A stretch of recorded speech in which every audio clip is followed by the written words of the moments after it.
First, the shock. We, the people of the 21st century, buy farm eggs in supermarkets where each egg is sealed in the plastic shell of marketing. We overpay for naturalness that has long been removed from reality, like a gene cut out of memory. But if you dig a little deeper, under the layer of asphalt and advertising, there in the earth, the memory of a time when a chicken egg smelled of stove smoke and fresh grass, rather than bleach and a transport crate, still pulses. We have forgotten that 100 years ago, every village in the Soviet Union had its own chicken coop, not as a hobby, but as a matter of survival. 1942. Besieged Leningrad. Archives tell us that on the outskirts of the city, in houses with shattered windows, women raised chickens right in the basements. They dried breadcrumbs, fed the birds potato peelings and grass gathered from frozen roadsides. These chickens saved children from starvation. In Siberia, where the frost bit to the bone, in settlements near Krasnoyarsk, peasants kept Kuchin Jubilee chickens, hardy as if made of iron. In Kazakhstan, on the collective farms of the 1950s, they raised the Alatau breed, adapted to the steppe wind in meager food. Every egg was an act of resistance. People knew, if you have your own chicken, there will be no hunger.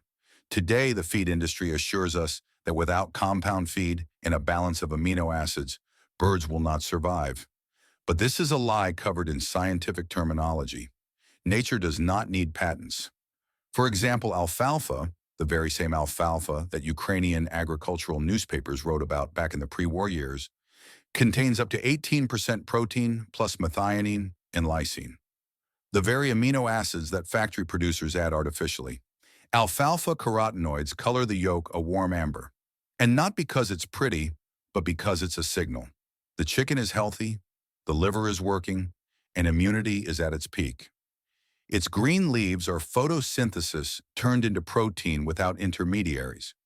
When a chicken eats alfalfa, she gets vitamins A, E, K, and B9.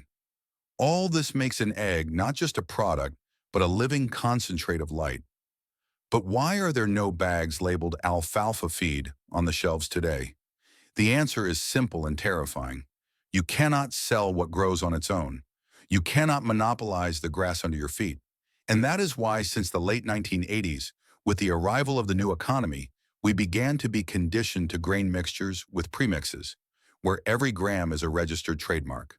We were forced into the thought that the land is obsolete, that it's easier to buy than to grow. This was not just an economic shift, it was an operation of alienation. If you live in the Central Belt, say Voronezh, Gomel, Karaganda, or northern Uzbekistan, January is not a month of rest but a time of planning. The ground under the snow is already breathing, and it's the perfect time to choose a spot for a future green fodder garden. To start, you should plow or at least poke the top layer of soil in a warm corner of the yard, near the fence, where the sun first breaks through after a thaw. There you can sow alfalfa. The seeds are small but resilient. Soak them for a day in warm water, mix with sand, and sow them directly on the snow. If it is loose, spring meltwater will pull them into the soil. Do not chase after fertilizers. Compost from autumn leaves is enough. Nature will do the rest. When the first sprouts break through, cover the area with a fine net so that sparrows don't feast before the chickens do. In 2 months, you will already see a green carpet that can be cut with a sickle and tossed directly into the run. The hens will show you that you did everything right. They will fight for every leaf. This is their ancient instinct, laid down back when a chicken didn't know what pelleted feed was. Today I see many farmers chasing broiler speed, forgetting that health is not measured in grams of weight gain. Real power is in the cycle where the chicken, the earth, and the human work together. Alfalfa not only feeds, it heals the land. Its roots penetrate the soil, filling it with nitrogen. After it, you can plant everything from carrots to wheat. This is not just a plant. It is the alchemy of survival. When I inhale the smell of alfalfa, I remember my grandmother's stories. She used to say, "A chicken doesn't eat the dead." Back then, I didn't understand. Now I know. Living grass carries the sun's energy, which no factory is capable of copying. And if somewhere under your snow your own seeds are waiting, believe me, it is not just a plant. It is the future of your birds. Nature doesn't ask for money, it asks for participation. And if we return to this simple action, plant, wait, share, then our chicken coops will again become a source of strength and independence. For knowledge survives only if we pass it on. The next vault will open soon. Once on the outskirts of the Minsk region, in the village of Lapichi, the elders said, "As long as the chicken walks around the yard, the house is alive." This was not a metaphor, but a law of existence. In the collective farm years of the 60s, every yard had at least a dozen laying hens. And in the subsidiary plots of Belarus, there were entire communal chicken coops, long and warm, built on clay stoves where the birds stayed warm at night and pecked choice greens grown by the owners themselves during the day. No one bought feed because everything needed grew in the ground. In the spring, they planted field spinach, that very same old variety of ours that today would be called simply spinach or arak. In the Poltava province, it was called white goosefoot. The grandmothers gathered it along the ditches, dried it, and in the winter ground it up and mixed it into the bran. This greenery contains vitamin K, iron, folic acid, and magnesium. Everything that is replaced by synthetics with codes E641 and E308 in industrial feed. But the real power of spinach is in the enzyme that helps the bird absorb calcium, which makes the shell dense without microcracks. When I first planted spinach in January in my warm greenhouse near Bryansk, the result exceeded expectations. By the end of February, the leaves were ready, and as soon as I opened the door, the chickens made such a commotion, as if a pack of happy dogs had been let out for a walk. They ate without stopping. After a week, the yolk became thick and fragrant, and defects in the shell disappeared. This was a pure experiment that confirmed what our grandfathers knew. Spinach is a healer. It has 3 times more iron than ordinary corn. And if you give it regularly, even elderly hens stop having gaps in their laying cycle.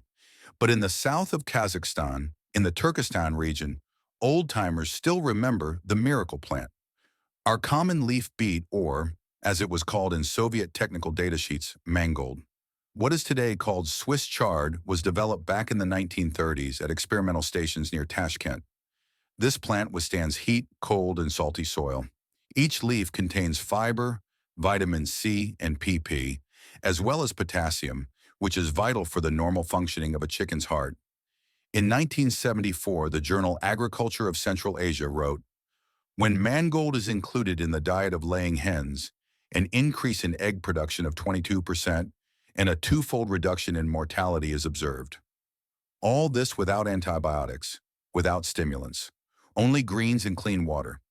If you live in a zone where frosts last until March, don't wait for spring. Take an old box, fill it with soil mixed with humus, and sow mangold or spinach seeds there. Place it on a windowsill where there is sun.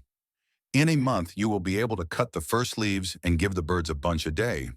This simple action will replace half of the vitamin supplements that many people spend money on. And if you have a greenhouse, it's absolute paradise. Moisture and the weak winter sun will make the greens juicy, like in July. Next, carrots. In Soviet zootechnical textbooks published as early as 1952 in Moscow, there is a clear standard. At least 300 gallons of grated carrots per day should be given per 10 chickens during the winter. Why? Because carotene is a direct path to vitamin A, which is responsible for vision, metabolism, and bright plumage. Today, in compound feeds, it is replaced by synthetic retinol derived from petroleum products. But the difference in bioavailability is nearly 5-fold. Natural carotene is absorbed along with plant fats, meaning it works longer and more gently. Winter-planted carrots, if sown in January under cover, grow sweet because the root accumulates sugars in the cool earth. Chickens love them, especially the feathery tops, with a slight bitterness that cleanses the liver and blood. If you notice your chickens have become sluggish, stopped laying, or started pecking at each other, it's a sign of vitamin A and E deficiency. Chop up some carrots, mix them with boiled grain or potatoes. In a week, the flock will come to life. But here's the paradox. You won't find bags labeled carrot feed for chickens in stores. Why? Because you can't patent a carrot. You can't turn it into a branded product, unlike powders and supplements, each of which has its own number and manufacturer. Agriculture has become dependent on marketing, not on the land. This is that very economic conspiracy, artificially complicating the simple-to-sell dependency under the guise of progress. In the old farms of the Volga region, there was one secret ritual. When the mistress finished the autumn harvest, she would dig up a few carrots, dry them, and keep them for a January sowing for good luck. They said, if the carrots sprout in the snow, the chicken egg will have the sun inside. A simple belief, but there was wisdom in it. Land untroubled by chemicals responds with gratitude. Another plant, undeservedly forgotten, is broccoli. In the Soviet years, it was grown under the name asparagus cabbage and considered a decorative vegetable. But research by the All-Union Research Institute of Poultry Breeding in 1981, Sergeyev Posad, showed that adding just 50 grams of broccoli to the diet of laying hens increases the vitamin B2 content in eggs by 40%. This is one of the most important vitamins for protein metabolism, and for chickens, it's a direct path to strong feathers and stamina. Young birds raised on broccoli greens grow up strong, with a resistance to cold-related infections twice as high as with standard feeding. You can sow broccoli in January in cells or pots, and then transplant them into the garden bed when the weather warms up. This plant loves moisture but cannot stand stagnant water. Therefore, the ideal spot is where there is sun during the day and coolness at night. If you do everything right, by May you will have firm heads, and by June, new shoots that you can break off and give to the chickens. When you look at the green heads, you realize these are little trees of life. Chickens love to peck them, taking them apart like archaeologists of antiquity. And there is a certain philosophy in this. A bird intuitively chooses what it needs. It seeks not just taste, but energy. The world around us has turned feeding into chemistry. But in the past, every homestead knew that good greens and clean water could replace a pharmacy. Our grandmothers didn't read amino acid tables, but they understood that all living things grow from care. Today, it sounds almost like a revolution, planting grass to feed chickens. But that is exactly the beginning of autonomy. If you want to try, start small. Choose one corner where the earth is not overworked. Sow alfalfa, spinach, mangold, or carrots there. Let your hands feel the earth again. Don't rush, don't chase a harvest. You are not creating a garden bed, you are creating a life support system. And every seed is an act of resistance against dependency. While the industry spends billions on advertising optimal feeds, we can quietly, without noise, grow what is not for sale but saves lives. Return to your roots. The earth remembers how to feed, and knowledge lives only when we share it. The next vault will open soon. When I say that every piece of greenery can change the fate of a chicken coop, many smirk. Oh, come on, they say. Everything is in the store. It's easier to buy compound feed. But let's go back to 1987, Kazakhstan, the village of Kimgir. After a severe drought, feed prices doubled and the stores were empty. People saved themselves by sowing barnyard millet, an ancient millet, and growing cabbage alongside it. Not just any cabbage, but Pozniak cabbage, the kind that in Siberia was called winter squirrel. Its leaves went to the chickens, and the heads went into the cellar for the winter. This winter vitamin source contained twice as much fiber as ordinary grains and helped the birds stay warm from the inside. When a chicken eats cabbage, a simple but amazing reaction occurs. The fibers stretch the walls of the crop, increasing blood circulation, and the bird handles the frost more easily. Don't believe it? Test it yourself. In January, give your layers a suspended cabbage head. In the morning, you will see that they aren't just pecking. They are jumping, warming up, living. On the collective farms of southern Russia, especially in the Kuban, there was a practice of cabbage ranging. In the early 70s, in the villages near Armavir, separate strips of land were allocated where cabbage was planted in rows, alternating with calendula. Yes, that very same bright orange pot marigold. This was not just for beauty, but for science. Calendula releases phytoncides, substances that kill bacteria and worms. Chickens, eating its flowers, didn't get sick, their feathers shone, and the eggs had a rich color. Today, half a century later, it is time for us to return to this knowledge once more. Calendula is not decor, it is medicine. Chop the flowers, dry them, add a pinch to the feed, and you get a natural antibiotic without side effects. Scientists from the Kharkiv Institute of Poultry Breeding proved as early as 1982 that adding 3% dried calendula petals to the diet of laying hens increases egg mass by 7 to 10% and nearly doubles the carotenoid content in the yolk. Carotenoids are not just pigments. They act as antioxidants, protecting liver, eye, and skin cells. A chicken receiving such substances gets sick less often and lives longer. Now imagine, all this can be planted with your own hands without a single milligram of chemicals.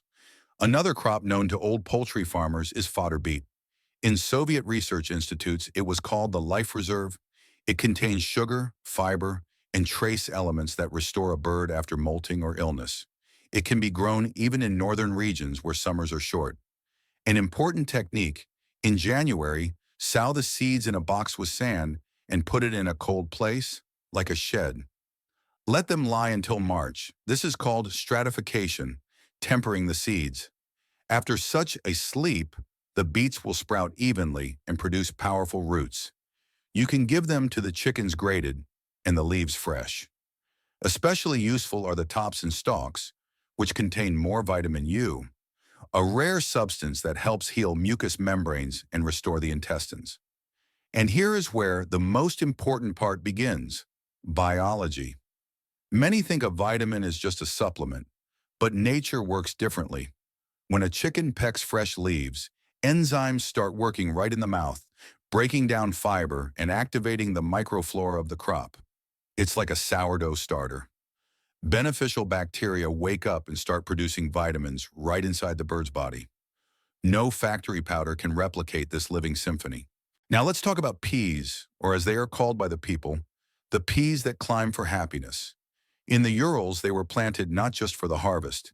In the old notebooks of collective farmers, you can find the entry: chickens on peas are like chickens on gold. And it's true, in 100 grams of green peas, there are about 5 g of pure plant protein. That's almost as much as in a chicken egg. Pea protein is easily digested and contains essential amino acids: lysine, threonine, and valine. These substances are responsible for muscle growth, strong feathers, and most importantly, the hormonal balance of the layer. When peas are in the diet, egg production increases naturally, without stimulants. But peas have another secret: they fertilize the land. Their roots live in union with nitrogen-fixing bacteria. After the harvest, the entire bed becomes a living laboratory, ready to receive the next wave of planting, whether it be alfalfa, beets, or carrots. That's why experienced housewives planted peas in January in pots to transplant the seedlings directly into the garden in March. Science confirms folk wisdom. In the journal Poultry Breeding for 1978, results were published. When green peas were included in the diet as up to 20% of the massive grain feed, layers increased egg mass by 9%, and the yolk became brighter. At the same time, compound feed consumption decreased by a third. Simple arithmetic: plant peas, save on a bag of feed, and now about water. We often forget that even the richest diet loses its meaning if a chicken drinks dirty or chlorinated water. In the USSR, in the villages, they solved this simply. They set out a trough with spring water and placed bunches of dill and celery next to it. This is not superstition, it is natural filtration. Dill and celery release essential oils that kill pathogenic bacteria. In addition, apigenin, a natural flavonoid found in celery, improves iron absorption. So if you have the chance, add greens directly to the waterers. It's a small thing, but it works wonders. And here's the question: why don't they do this on modern farms? The answer is obvious: because it's not profitable. Greens cannot be standardized. You can't put a barcode on them, and you can't optimize them for a profit margin. Therefore, the feed industry prefers pellets and powders, and we, as consumers, pay not for quality, but for packaging. But you only need to pick up a shovel and a packet of seeds, and you become free. Practical advice: in January, you can start preparing for several crops at once. Sow alfalfa and peas in boxes with drainage, beets and carrots in deep containers, spinach and mangold in flat ones, and calendula can be sown directly in a box with sand and peat, lightly covered with a layer of soil. Water moderately. Do not overwater. Excessive moisture kills roots. When the first true leaves appear, start hardening them off. Put the boxes on the balcony or in the greenhouse during the day and bring them back inside at night.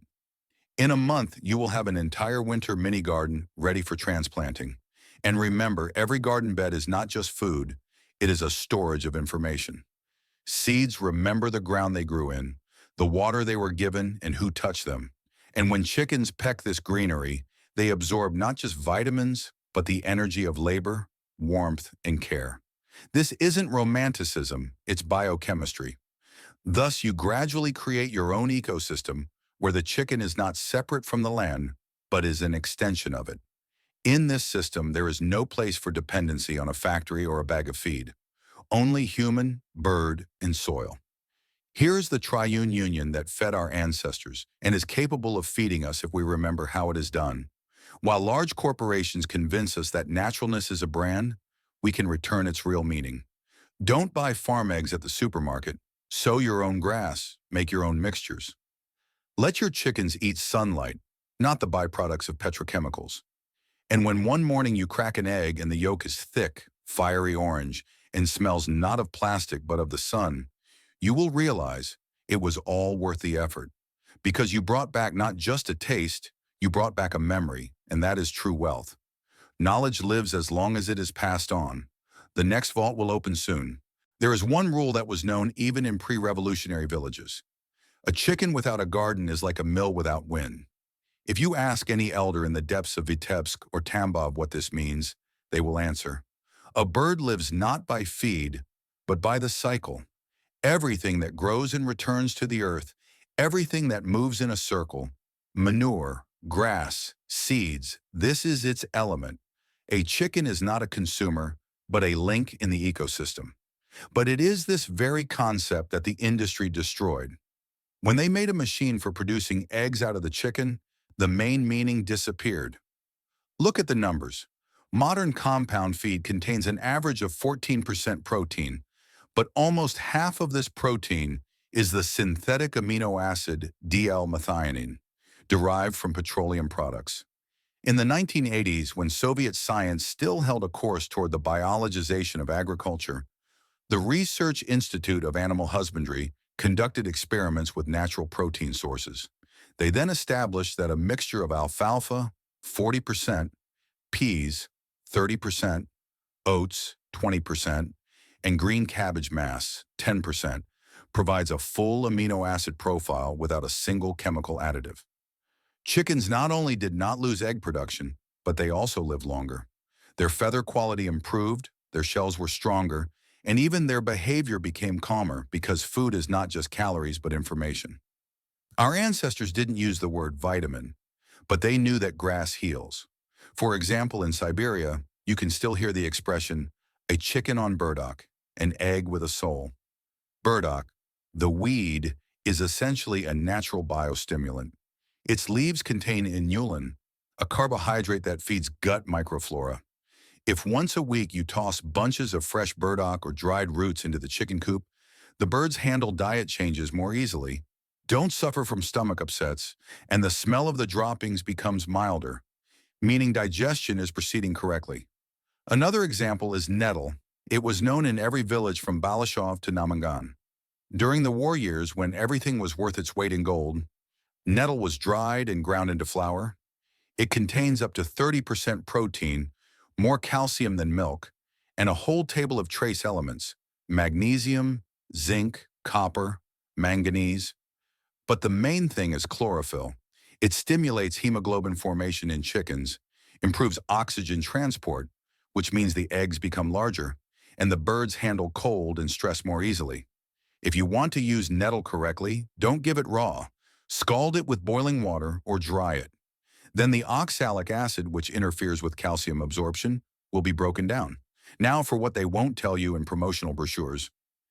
Every hectare planted with green crops for poultry feed can save up to a ton of compound feed per year. This is not a metaphor. These are calculations.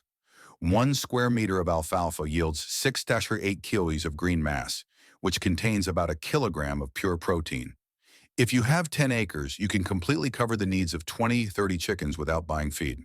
And this doesn't require tractors or investments, only time and respect for the land. Once in the 1940s in Ukraine, there was a unique practice that today could be called an ecological chicken coop.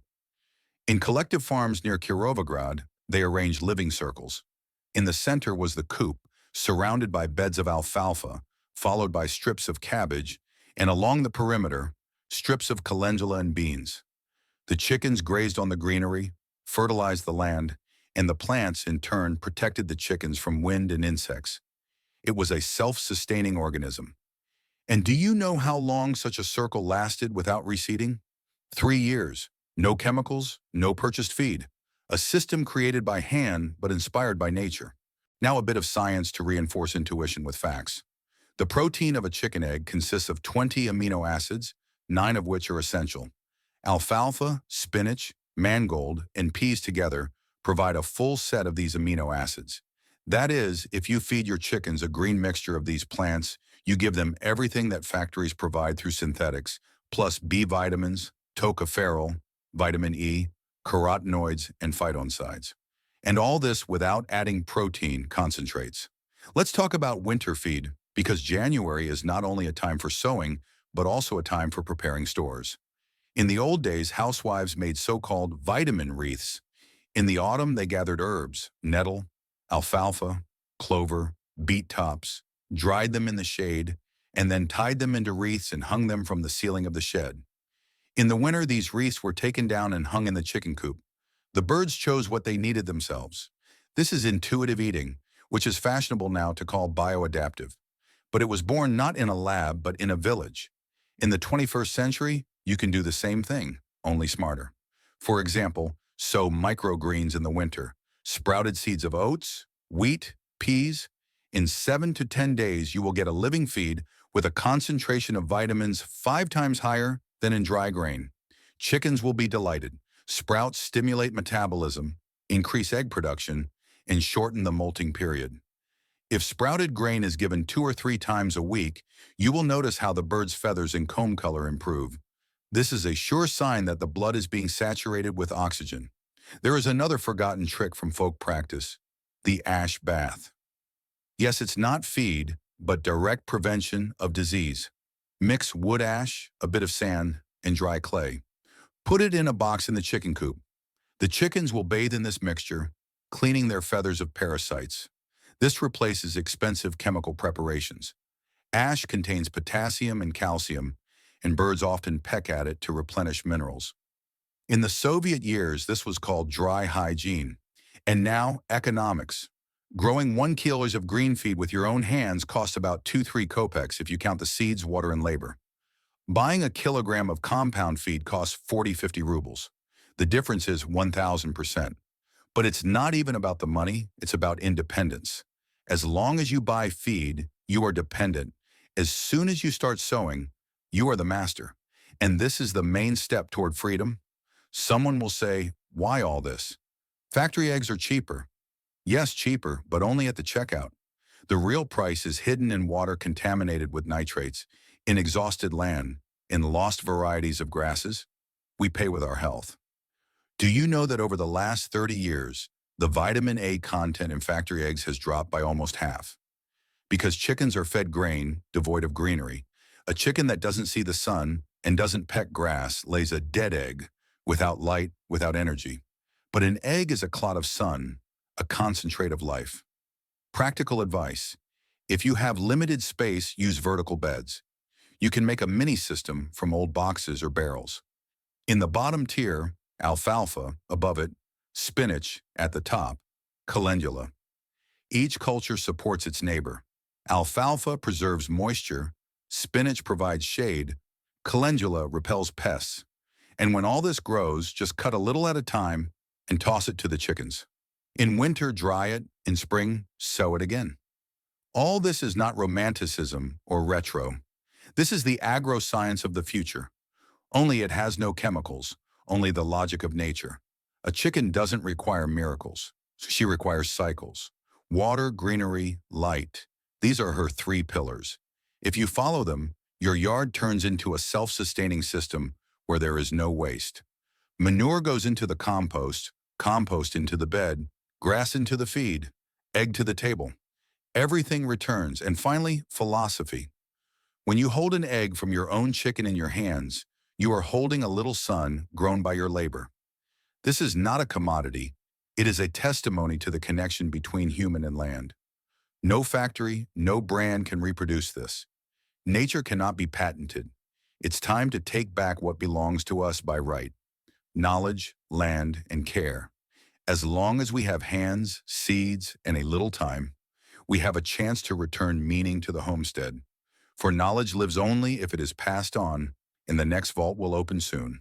When I see people today proudly boasting about eco-projects with logos and certificates, I don't know whether to laugh or cry. After all, real ecology doesn't need papers. Real ecology is a grandmother in tarpaulin boots who still remembers how in the 1950s she saved chicks by feeding them boiled beet leaves and the remains of oat flour. It is a grandfather who kept a pile of sand in the cellar and every January planted carrots there for the freeze to pull out the greens for the layers later. They didn't know the word sustainability, but lived so that nothing went to waste. Their coops didn't smell, the birds didn't get sick, and the eggs were real, not marketing items, but alive. Today, however, the chicken has been turned into a biomachine.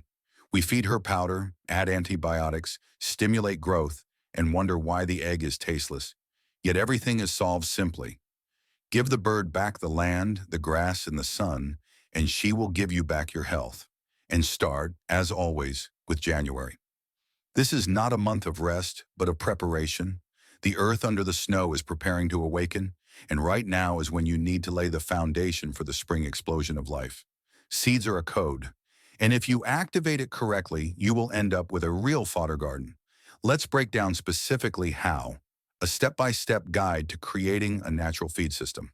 First, choose a zone. Even if you have only 3 square meters, that's enough. The main thing is a sunny spot and access to moisture. You don't necessarily have to dig deep. Just loosen the soil and add compost, droppings, rotted leaves, grass remains.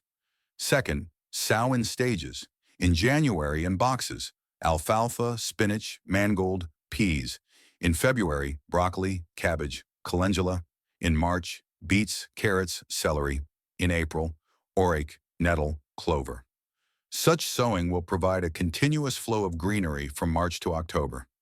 Chickens will not depend on bags of compound feed. Third, crop rotation. After cabbage, plant legumes. They restore nitrogen in the soil. After peas, carrots or beets. After green grasses, pumpkin or zucchini, which can then also be fed to the chickens. Fourth, integration. The chicken coop should not stand alone. Let there be a compost pile nearby. The birds will check it themselves, seek out insects, and loosen the soil at the same time. This is a free biolaboratory. Mix manure with straw and leaves. It makes the perfect fertilizer for the beds. In 3 to 4 months, you have ready-made humus, and there's almost no smell. Fifth, moisture control. The soil must be alive, neither a swamp nor dust. When the ground is too dry, the plant loses protein. When it's too wet, the roots rot. The check is simple. Squeeze a handful of soil in your palm. If it holds together in a clump but doesn't drip, it's perfect. Sixth, lighting. Even in winter, plants need sun. If you don't have a greenhouse, use an old window, a glazed balcony, or a corner of a shed with plastic wrap. The most important thing is light. Without it, there will be no chlorophyll, and without chlorophyll, there is no life. Now for microgreens, the most underrated treasure for chicken coops. Sprouted seeds of oats, wheat, buckwheat, and peas contain 4 to 6 times more vitamins than mature grain. They contain live enzymes that activate digestion and boost immunity. In the old days in Russia, this was called simply living porridge. You can grow sprouts right on your windowsill. Soak the grain overnight, then spread it in a shallow tray and cover with a cloth. In 2 to 3 days, sprouts will appear. Give the chickens a handful a day. You will feel the result in a week. Eggs will get larger, shells stronger, and feathers shinier. And now a bit about physiology. Why exactly are green plants so important for chickens? Chickens have a short digestive tract and a very fast metabolism. Everything they eat is processed in 4 to 5 hours. Therefore, it is important that the food be alive, with active enzymes. Only then do the microorganisms in their guts start to synthesize B vitamins, thiamine, riboflavin, niacin. These are the very vitamins that strengthen the nervous system and make the bird resilient to stress. A chicken eating fresh greens rarely gets sick, does not show cannibalism, and does not peck feathers. Compare this to factory birds. They are fed sterile powder, the microflora dies, and you have to give antibiotics. This is a vicious circle. We kill the bacteria that were supposed to feed us. Another important point, fats. Greenery contains omega-3 fatty acids, which are not found in dry grain. They are what make the yolk thick and fragrant. In Soviet research institutes, experiments were even conducted. Chickens that ate alfalfa and spinach greens not only laid more eggs, but these eggs also kept longer without refrigeration, up to 25 days without signs of spoilage. Why? Because natural antioxidants, tocopherol and lutein, protect lipids from oxidation. Living feed makes a living egg. Let's recall Central Asia. In the villages of Tajikistan and Uzbekistan, they still practice the ancient method of shade feeding. There, chickens graze under grapes and mulberries. When the sun is especially hot, the leaves create natural shade, and fallen berries become a sweet treat. This is a balanced system where nothing goes to waste. Mulberry contains glucose and flavonoids that strengthen blood vessels. Chickens that peck at them almost never suffer from heat stroke. Try planting a few bushes of currants, raspberries, or mulberry near the coop, and you will get not only feed but also natural ventilation, moisture, and shade. Separately, it's worth saying about salt and minerals. The mistake of many beginners is to completely exclude salt, but without it, the bird loses appetite and energy. The secret of old poultry farmers is ash. It replaces both salt and the mineral premix. In one handful of wood ash, there is potassium, calcium, magnesium, and phosphorus. Add a pinch to the feed or set a bowl out separately. The chickens themselves regulate their intake. Nature does not make mistakes. And now a bit of philosophy, without which no chicken coop will stand. Feeding is not a process of give and forget. It is a ritual. When you come out in the morning, open the door, and hear the chickens greeting you, that is a connection. You are part of the flock, and they feel it. A chicken is an amazingly smart creature, but she only trusts those who talk to her. Try calling them by name, tossing greens from your hands. In a week, they will be waiting for you like the sun, and you will notice, the more living communication there is, the calmer the bird and the better she lays. In the end, everything returns to the simple: land, labor, and respect. In a world where we are forced to buy even bottled air, the ability to grow your own feed becomes an act of resistance. You are not just feeding a bird, you are feeding the idea of autonomy. You are passing on knowledge that has survived through wars, droughts, and reforms. And when you stand in your yard, the snow melting, and the first sprouts of alfalfa breaking through the gray earth, know this. This is the beginning of a new cycle. You are not just a gardener, you are the keeper of an ancient code that binds human and nature. The chicken is a symbol of home, warmth, and survival. And as long as we have our own chicken, our own grass, and our own land, no corporation can make us dependent. Knowledge lives only if it is shared. Share this video, share the seeds, share the experience. Let every yard be filled again with crowing, not the sound of packing tape. The next vault will open soon. If this story changed your view on how nature can feed your home, subscribe to our channel and give it a like. We are unearthing knowledge that they tried to consign to oblivion. Sow the future with us. The next treasury of wisdom will open very soon.